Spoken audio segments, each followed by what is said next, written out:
Hi everyone, thanks for tuning in today with Ali and Carrie on the Sponsorship Warehouse. We are going to be talking through, we're going to do a few episodes on this at some point, but today we wanted to cover off a bit of specifics on rights, as in what are you giving to your sponsor in your package and what are those benefits that you're sharing with them. And we wanted to run through something that a lot of our clients in the membership association professional body will deliver. Most of them at some point will have done this, and it's a really good opportunity to get a sponsor involved. Yeah. And that's your salary survey or career guide type report or content that you deliver in to your members. Over the years, we've seen that a lot of professional bodies actually pay someone else to do it for them, or they buy in content, and we've been really successful at flipping those relationships. But it's a really good sponsorship opportunity.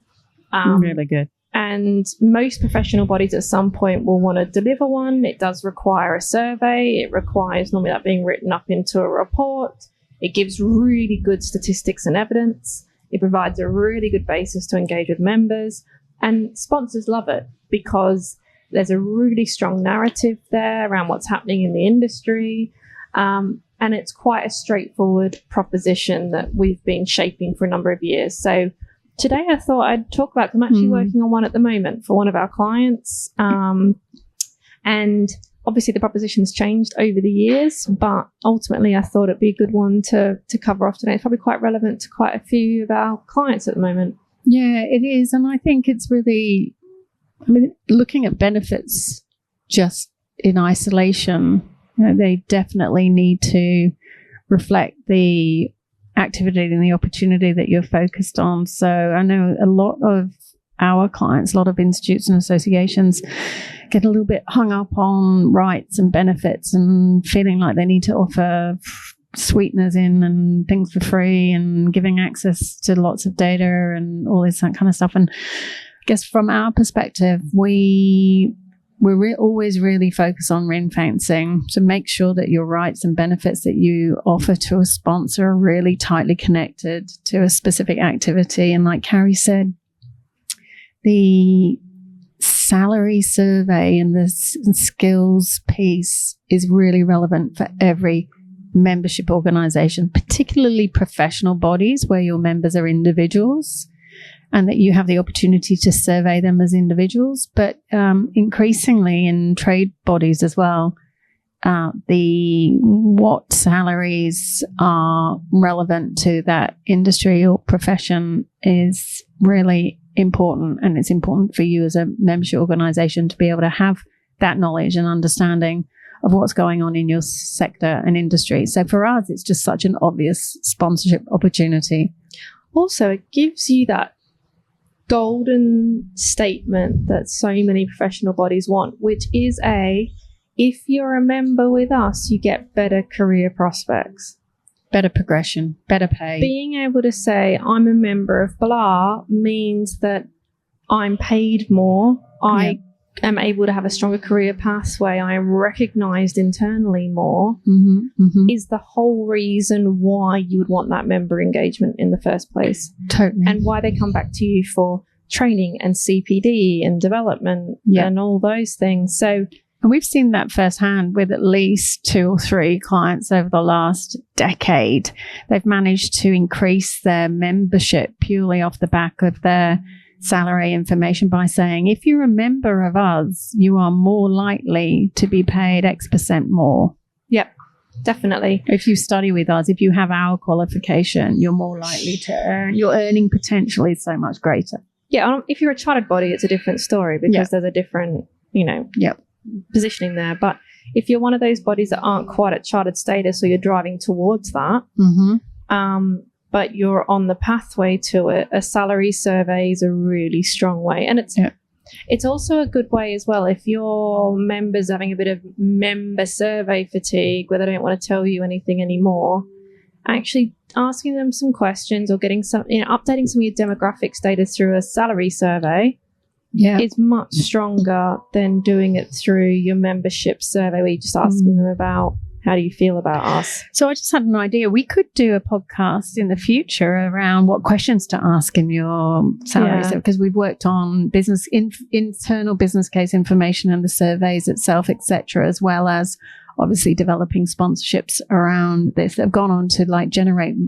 hundreds of thousands of pounds of multi-year income for our clients. So do not underestimate what could go into your sponsorship opportunity, what your questions could be in your salary survey. So, hey, Carrie, why don't we come back to that one? But let's focus on the rights. So I always start in 3 key buckets when I'm building out a rights package for a sponsor on an opportunity. So, you're talking internally with your colleagues and they go, next year we're going to do a salary survey. Fantastic. Opportunity identified. Tick. Right. Get in a team meeting and start to ask some questions to whoever is going to be leading on it around the content. So what are they going to be covering? What's going to be in it? What's the channel going to be? So that is the channel to how you're going to get your questionnaire out there, but also what are you going to be doing and how are you going to be distributing the findings? What are your outputs going to be? What are they going to look like? What are you going to do with all this fantastic information that you get back? And then the third area is around kind of customer.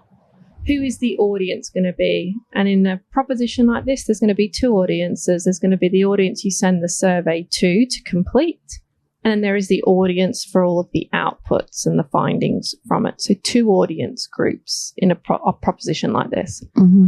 So I would be looking at those 3 areas, and that is the key 3 things pretty much that a sponsor will look for in their benefits package. And at B2B, we call that the 3C model: customer, 3C. Content, and channel. And if you envisage a Venn diagram, the bit in the middle is the real sweet spot. If you get that right for a sponsor, they'll invest in.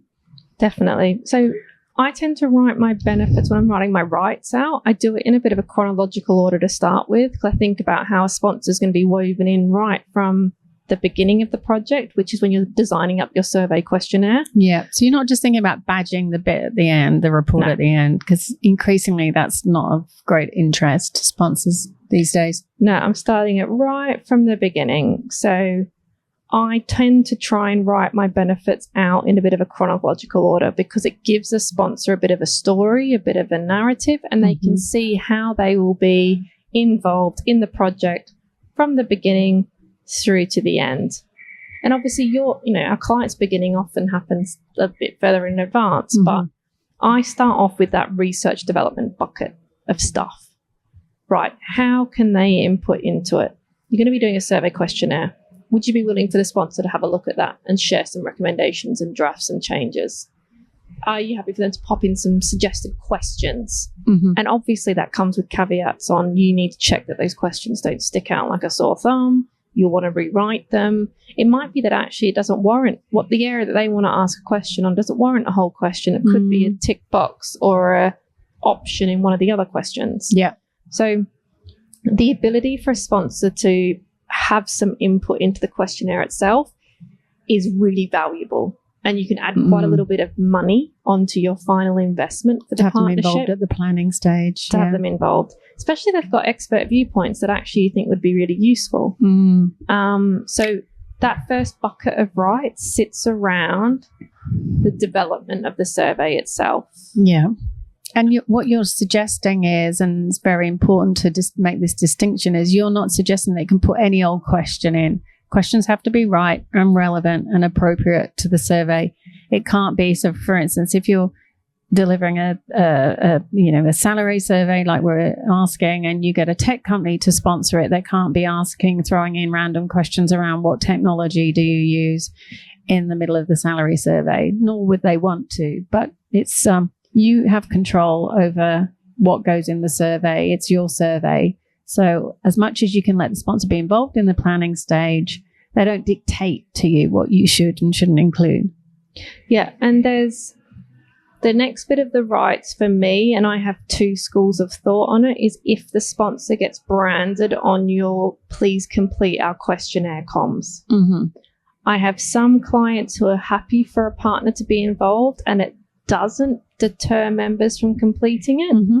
And I have some partners and clients where we do not include the sponsor in the please complete our latest survey communications because they want to keep it a little bit cleaner. Yeah. So that is completely a conversation based on your membership, Mm-hmm. based on your comfort level.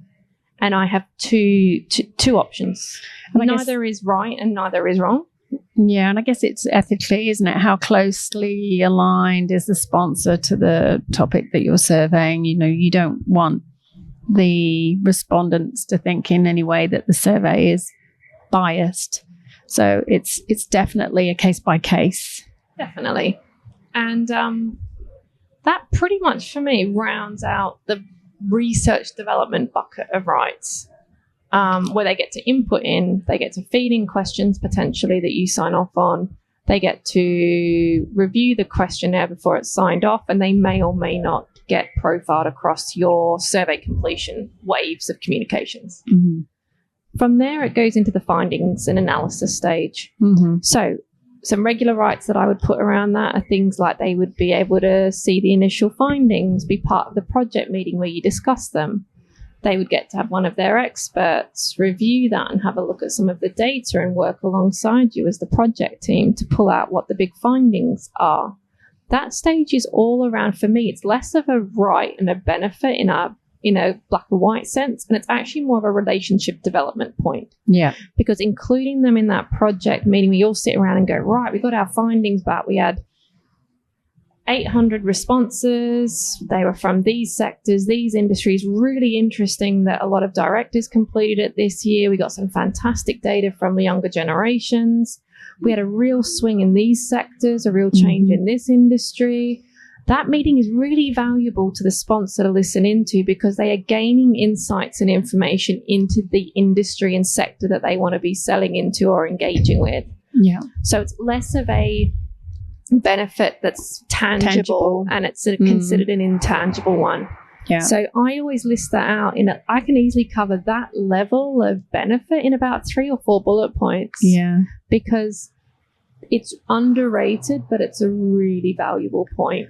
And having been in some of those meetings where the initial data is, discussed and analysed, the sponsor can sometimes bring a really new and refreshing viewpoint to the conversation. They can quite often spot something that when you're really close to the survey, as like quite a lot of our clients, research and policy teams, then you can really bring something new and fresh to the table. Yeah, definitely. So I would then have a little section about that stage in the process with some benefits and some rights listed out for them. Next goes into the report section. Yeah. A little bit more straightforward and black and white, logo on the cover of the report, brand integration. They get to contribute to the forward. They get to put forward some case studies to be woven into the report content. Perhaps they've got supporting insights or data that could be built into it. So it's all about the report and output itself. And if you might be doing more than one output, you might be doing a main summary report, and then you might be doing a public sector and a private sector pull-out summary. You might not be doing a report at all. You could be doing an infographic or a number of social media cards and interactive content. Yeah. Whatever that output of what you create the findings into being, list out a bunch of benefits around that include their ability to input, that they get to sign off on their logo placement, they get to weave in content, that they get to put forward commentary and insights and forward and quote and commentary. Obviously all wrapped with the caveat that you, the client, you, the professional body, get to sign it off and check you're happy with it and make sure there's no sales messages. But there is a lot of benefit and rights wrapped around those outputs that are coming from the survey. Whether you're doing a 12-page PDF, whether you're doing an on-page interactive visual content, whether you're doing a series of podcasts on the findings, whatever your outputs are, list them out and tell your sponsor how they get to be involved in it, because there's a big rights piece around that.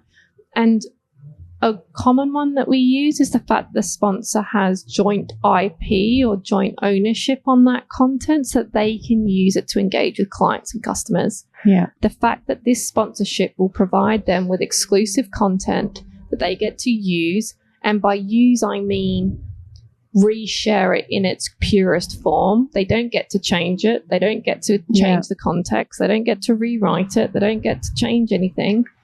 But the fact that they're able to use that exclusive content to engage with their clients and customers, or use it as speaking notes at an event they're holding, all of that sits in this outputs section. And I think the other thing to just chip in there, Carrie, is how you reference the sponsorship. So you could have, the X Institute annual salary and benchmarking survey in partnership with X sponsor, and actually have that detail written in the list of benefits, and be really specific about how you expect the sponsor to reference the partnership their end as well. So when they are lifting and resharing the report or the content and the research, that they are referencing it really in context to the relationship and the report. And they're not going off willy-nilly, exercising extended liberties around the fact that this might be sponsoring more than that.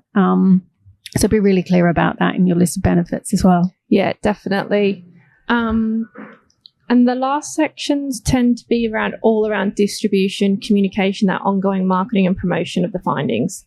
So social media, email comms, how are you going to distribute it? Are you doing a press release? Are you doing a series of press releases on some of the key findings? Does a sponsor get to add in quote and commentary? They get to do press releases on it. Are you doing a launch or a kickoff webinar or a round table? Dictate that into your benefits and your rights package. Are you going to be creating a content hub where you're releasing the findings in chapters? Fantastic. Bullet point that out. Showcase to the sponsor how you're going to be distributing it. That's all about your customer and your channel. And how often it will feature in your email comms. Will it feature during launch week and then once a quarter to drive members towards the findings? Are you going to be featuring it at your student conference, for example, because a lot of students want to learn about their career pathways? Can the sponsor have a speaker join that? Are you going to be doing a panel on it at your annual conference about around career pathways in the industry, around equality and diversity, which probably is coming out in the survey? Can a sponsor join a panel on that? Think about where your research, this is all about making it work harder for you and bringing the sponsor into it. So that last section of benefit is all around the ongoing promotion of this thing that you've worked really hard to deliver. In the first place. And where are you going to feature sweating your assets. It's probably a phrase that many of you have heard before, but in when it comes to research and the content that comes out of research, it's just so obvious. There's longevity around that. Oh, totally. And they're all, but this is starting to make a benefits package look really meaty for a sponsor. It's not just you'll be our partner on it, you'll get to put your logo on it, and you'll get to speak on an event. We've built out a proposal of benefits and rights here that could easily fit across 2 pages and look like a really robust, detailed package. And I'm not saying you need to write out your benefits for benefits' sake and make it look like there's a lot there. But if you're putting £45,000 on a sponsorship opportunity, you can't just have 4 benefits listed. No, not at all. It needs to cover out your full end-to-end. And for an opportunity like this, you are looking at a decent amount of cash investment because it's really valuable. The narrative that comes out of it is valuable. The findings that come out of it is valuable. I guess that's what you were saying when we first started this conversation around flipping that, because a lot of membership bodies, professional bodies, give away this opportunity. So they'll work with a recruiter who already is running a salary survey in their specific industry and jointly run the activity with them rather than taking ownership, because ultimately you have the direct independent channel into the profession or industry. It's really valuable, and owning and controlling that data and the opportunity is really important. And it also gives you the added benefit of being able to then leverage the information and the data that you're gathering to sort of boost your member recruitment and retention and member engagement strategies as well. We won an award with MEMCOM a few years ago around our work that we did with the Chartered Institute of Procurement and Supply and Hayes. We developed their sponsorship across their annual procurement and salary benchmarking and salary guide. And that also included a really cool, I'm not sure if it exists anymore, but it included a really cool at the time career hub as well. So we bolted the salary and information partnership with all the benefits that Carrie's just outlined into also a knowledge hub where there was lots of information to help the careers of procurement and supply chain professionals in terms of CV guidance, how to interview skills, or more of those. I want to say soft. We're not allowed to say soft skills anymore. Tactical skills that professionals might need. So it became a really powerful opportunity for the sponsor. Definitely. And the way in which that is kind of shared with the sponsor and how that's written out in the benefits is really valuable. Mm-hmm. And, instead of writing that if they ask you, could one of your experts come and share the findings to our business development team? Mm-hmm. If you know that they want that, flip that and write it as a benefit in your rights package and say that there is the opportunity for our experts to come and deliver the findings to your business development team to help them with their conversations with supply and procurement professionals. Yeah, candidates and employers. Yeah. And they would normally try and ask that as an extra, as a freebie. And if you flip it into your rights package, you're almost presenting them back and ask as an opportunity. As an opportunity, yeah. Which is really key. So we're really good at flipping asks back into opportunities. Yeah, if you're on an exploratory call with someone, because you know that the salary guide is going to be an opportunity, and they say to you, we're going to be running some senior roundtables. Do you think one of your experts could come and join us at those? You could go, yeah, that shouldn't be a problem. I'll find out if that's something that we'd be able to factor in to make sure we're distributing and matching it up with the findings of the research. And then you put that in as a benefit. Mm-hmm. And you can charge then a sponsor for that as part of the, never break the investment down. Mm-hmm. But you could then go, that's going to be 4 events that our person needs to go to. Let's make sure that's covered in the cost of the sponsorship, rather than doing it as an added value and it not being covered or factored into your investment level. So I think there's a lot there around thinking about your benefits and your rights that you're positioning back to a sponsor, thinking about your opportunity, thinking about it in chronological order, what you're going to be doing with it, and building that in so that a sponsor can see that they're involved at every stage. And it's a little bit smoke and mirrors. Yeah. It's all around how you position those bullet points and those benefits. I think there's actually a few proposal templates in the sponsorship toolkit that might do that really well with some examples, but there's some good ways to be able to always think about, can I position this benefit in a better way that makes the sponsor see it as being even more valuable than it is? Yeah, an opportunity. Yep. Yeah. And don't shy away from that. No, definitely. So, yeah, they're probably my top things in terms of, and we'll cover off some other types of opportunities in a rights session later in a few different episodes, but they would be the things for me in like a research type program, what I'd be writing in as those key rights and benefits to a sponsor. Yeah. And if you do have a salary survey or an ongoing research project where you're looking at what your industry sort of salary benchmarking information or data is, whether you're working with somebody else or it's a project that you run internally, don't underestimate its value from a sponsorship perspective. It's something that we do for clients a lot. We work in this area and we develop these opportunities, and we can tell you firsthand experience that a lot of this activity goes highly undervalued and underestimated by a number of professional bodies and trade associations. So, yeah, definitely reconsider that as an opportunity if you're not already getting your salary survey sponsored. Yeah, definitely. Great.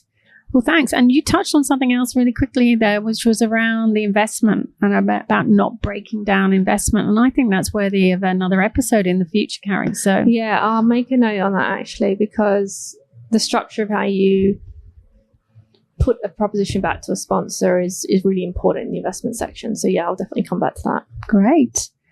Well, thanks for joining us. This is Ali and Carrie in the Sponsorship Warehouse from sunny Fremantle. We're broadcasting live today from the Hybrid Warehouse on Quarry Street in Fremantle. Thanks for joining us.